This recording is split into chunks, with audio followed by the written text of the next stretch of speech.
পলিটিক্সটা তো একটা বিশাল বড় প্রফেশন। এটা প্রফেশনালিও লোকে নেয় না, যদি নিত নিজের প্রফেশনের প্রতি লোকে সাচ্চা হতো। যখন আমি অ্যাক্টিভ পলিটিক্স থেকে একদমই সরে এলাম, মেন লোক আমার সঙ্গে যোগাযোগ করেছিল, কিন্তু ততদিনে অভয়া হয়ে গেছে, কামদুনি হয়ে গেছে।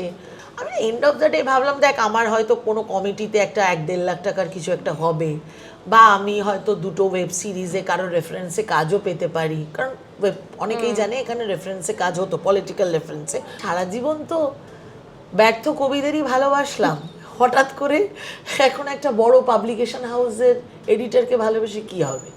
এন্ড অফ দ্য ডে তো সেই কর্পোরেট মানে ভাবে নিজেকে বিক্রি করে কোনো লাভ নেই। আমি ব্যর্থ কবি নিয়ে ঠিক আছে, আবার ডিম খেতাম বলছিস তো।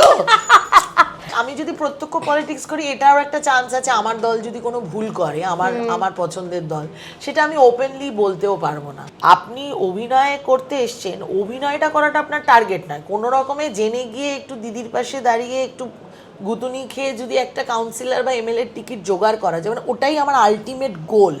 এইবারের ইলেকশনের সময়ও না আমি খুব নিরাশ আর হতাশ ছিলাম পশ্চিমবঙ্গবাসীর ওপর, কিন্তু এবার আমার মনে হলো আমরা তাদের যতটা আন্ডার এস্টিমেট করি, তারা কিন্তু ততটা বোকা নয়। গল্প জুড়ে তার শুরু হলো আবার বৈঠকে বৈঠক।